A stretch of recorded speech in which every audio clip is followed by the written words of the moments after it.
When did you first realize that you had the ability to influence men using your looks? Oh gosh, very young, very young.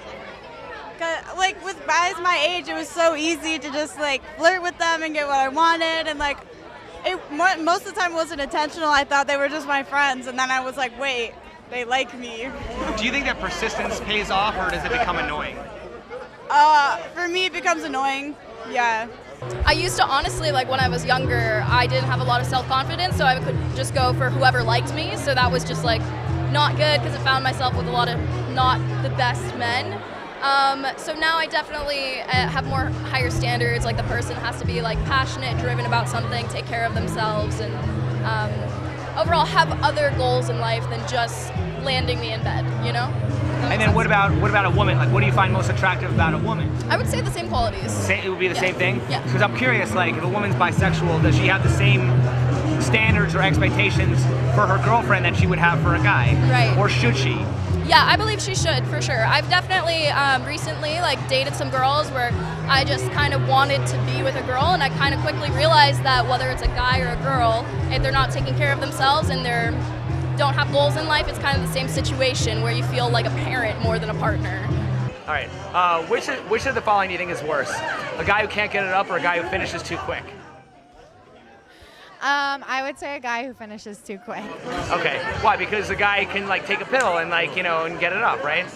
Or a guy can desensitize. I mean, at least he tried. Okay, fair enough, fair enough. Okay. What's the worst pickup line you've ever been given? I don't really get pickup lines. Really? So, Okay. Yeah. They're all pretty bad, but I'm like, excuse me, ma'am, I believe you dropped something. You dropped your standards. Nice to meet you. There's one about DMs where they'll send like a ball emoji and be like, oh, my bad, my ball rolled into your DMs, but since I'm here, then I'll just talk to you. I think that's really cheesy. Are you a parking ticket? Because you got fine written all over you. Terrible, okay. What's the best compliment you've ever received? Best compliment? Probably on my nose, because I really don't like my nose that much, but someone said it was really cute. I love your little Dorito nose. I'd bite it. Dorito nose? You know, if I go to like a strip club or something, right? Those girls aren't flirting with me, they're teasing me because they don't plan on going home or dating me necessarily. You know, it's just, it's a game, it's role playing. It's fantasy. Does that make sense? Yeah, that makes sense. Okay, but the thing is that it's very hard to distinguish the difference. It's almost impossible. That's why people get led on, right? Because you don't know. So how would somebody know if somebody's flirting with you or teasing you? I think that if they mention like, you know, hanging out in the future, then I would say flirting. Who do you think tends to regulate the sex in the relationship, the man or the woman? I think the woman. Well, you know what I ask them? I say, what's the longest a man's ever made you wait for sex? I made them wait. Right. So, Yeah. if a woman typically makes a man wait, and a man doesn't typically make a woman wait, then she's the one who regulates the sex in the relationship. Yeah. Right. So let me ask you this: if you when you first meet a guy, how do you decide if he's going to be a friend or more than a friend? And more importantly, when do you decide? Because it's often said a woman will know right away. I often know right away. Yeah, it's just about chemistry. It's all about chemistry, yeah. Okay. How do you define, like, can you define chemistry, romantic chemistry, or? I think it's pheromones or something like that. There's something going on with your bodies, and you just know that, like, you guys would move well, and, like, if you were to be intimate, it would be smooth transitions, and everything would be, you know? Why do you think there's a growing market for sex bots? It's easier. It's easier than forming like a meaningful relationship and connection with somebody, and also like a lot of men idealize like the perfect body, and a lot like women come in all shapes and sizes. Like I know here most people are fit and curvy, but in reality, most women like aren't like that. So like a sex bot is just because it's so noisy. Yeah, right. A sex bot is just like an easy thing to do if you can afford it. Do you think sex, the rise of sex bots, the evolution of it, would affect dating? I think so, yeah. I've seen some like documentaries about guys in Japan just like dating AI, never leaving their house. So yeah, definitely I think it will affect it. For a lot of women who just kind of, there are some women who complain that like all guys seem to care about is sex. Why don't you think those women choose to date asexual men? I think, well, asexuals, I haven't met a lot, so they're not the majority of the population. And again, It all depends on personality. I think that's the big part. And it depends on what level of maturity and like mental growth you're at. So if you're at one stage, you're gonna attract that kind of man unless you're working on yourself. Why do you think there's like virtually no sex bots? Like, why there are virtually no male sex bots? Because I feel like it's honestly easier for women to have sex because men are striving to have sex more than women are. Most women I know, they can kind of like go without, but a lot of men I know just want to like land a woman in bed. Well, okay, put it this way. Do you think there's a difference between the dating advice that men get versus the dating advice that women get? Yes. What is that difference? I think you just kind of touched upon it. What's that? I think you just kind of touched upon it, right? Yeah.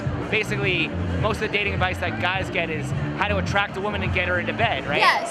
Versus exactly. a lot of the dating advice that women get is how to get him to respect you, treat you right, how to commit to you, form a relationship. So would you say that the women tend to be the gatekeepers of sex while the men tend to be the gatekeepers of commitment? Yeah. So yeah, like most men I know, they just like want to do their thing, have sex, find hot girls, and yeah, most women I know want that genuine connection, but they've kind of just like given up on it in a lot of cases because, yeah. What I think is interesting about that though too is like, so a woman's power is, you know, her sexuality. A man's power is his ability to commit, right? I think it's very interesting. There's this interesting pattern.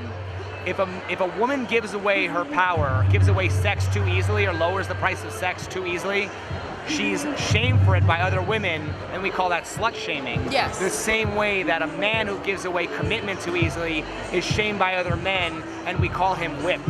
Yeah, exactly, yes. Yeah. A lot of women say they want a guy with intelligence, right? Would you say?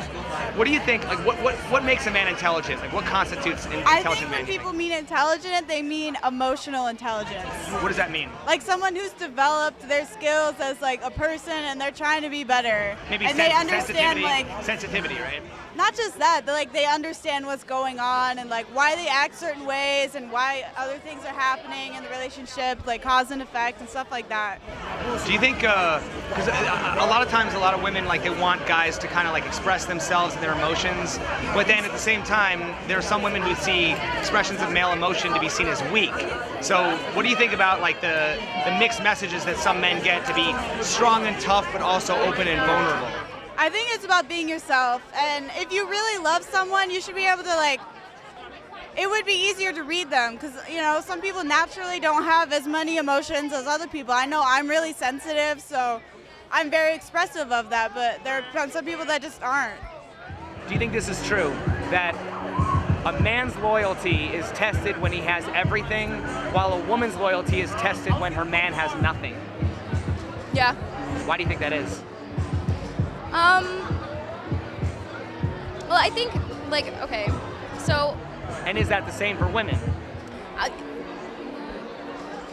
No, I don't think it's the same.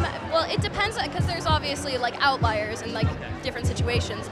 But I would say, like, generally, it's kind of like that. Like, if a man doesn't have anything, the woman's like, okay, well, what's the point? But I think the dynamic is kind of shifting because personally I would be with a man who had nothing if he treated me right and he wanted more for his life. But it's like you have to have that passion. Just because you're in a bad spot in life, you have to like want more than that. You can't just settle for that, like for your entire life. But personally, I've been the breadwinner in my relationships ever since my adult life. So I don't see, personally, I don't What are the signs that a man is bad in bed? When they act overconfident beforehand. The best sex comes from the guys that like they don't have to prove themselves. You know what I mean? They don't be like, oh, I'm gonna make you come. Like, I think people that walk with confidence, they don't have to talk about it. That's good dick energy. You just know, you can tell. But the guys that are like, I'm gonna give you a good time tonight. They're talking themselves up. They're compensating for something. So the guys that tell you you're gonna be very disappointed, those are the guys to go for, right? Look for those guys. They're like, I'm not very good with my hands. He definitely isn't nervous to do what he's doing because some guys who don't know what they're doing are very timid. And he kind of takes control, while also staying within the limits. And a good man always knows how to make a woman squirt, so. Okay, what are the signs that a woman is good in bed? Now, honestly, I've heard that for women, the more they don't know, the better they are. I don't know how true that is, but a man could probably attest to that for me. Interesting. So, would you prefer a guy that has too much experience in the bedroom or too little experience in the bedroom? I would prefer a man who has more experience because that normally means more pleasure for me. Now, a lot of women, they obviously say they're attracted to confidence, right? Yeah. It's a very common thing.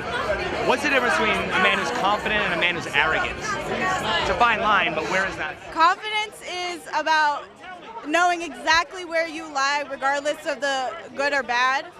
And overconfidence or arrogance is believing that you are good at everything. Okay, well, there's a lot of people. Okay, what do you find more attractive? Somebody that's down to earth, doesn't take themselves too seriously, or somebody that walks around and thinks they're all that? Probably someone who's down to earth, because I feel like they're easier to reach, and like you could like help them if you know.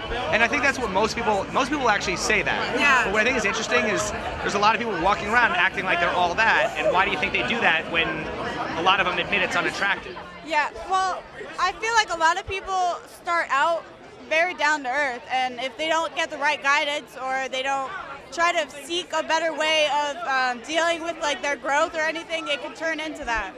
I think it's honestly like unintentional for a lot of people. I think they just get a little high on their horse sometimes, and they just kind of forget where they come from. And sometimes being nice is a lot harder. It's a lot harder to wake up every day and want to do nice things for other people rather than kind of just be selfish and get through the day. So I think that's kind of what it is. Why do some women get grossed out at dirty jokes, yet they're willing to do those dirty things in the bedroom? I get that. You know what? I was one of those models that talked shit about anal for so many years because I've been a cam model for 5 years now. And for 4 years, I was like, ew, that's disgusting. No. And then I tried it for the first time. I did a big ass topic and I hit it. And it's like the best feeling ever. And now I'm like anal whore.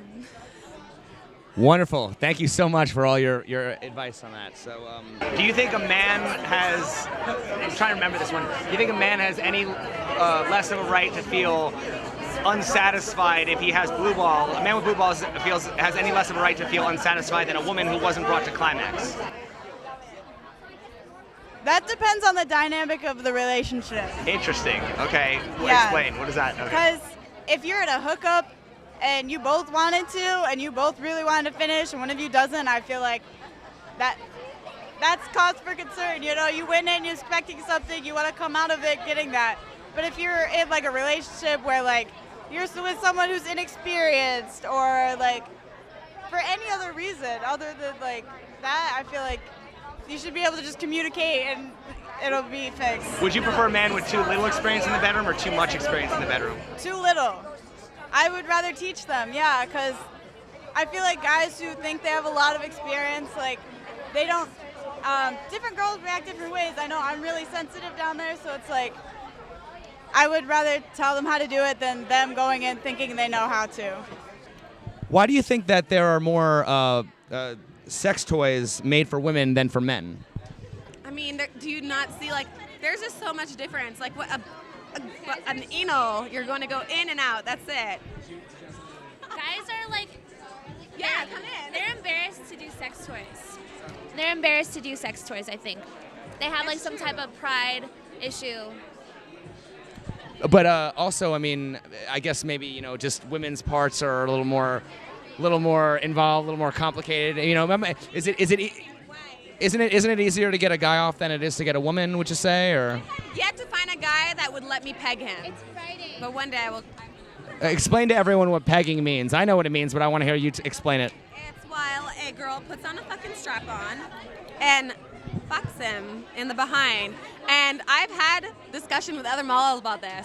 And if you're like curious, I say to like stroke the dick while the girl's fucking you in the ass. That way you get like turn on and you get both. Cause like we can put butt plugs in and we can fuck each other with like a dildo or fingering or whatever. And it's like double the stimulation. Plus we have our clit. So like 3 holes. Guys don't have that, you know? It's a shame, but Last question, the most important question. Most important Why one? can't women just remember to leave the damn toilet seat up? I don't understand why you guys have to put it up. We're always trying to get it up, okay? That's all we're trying to do.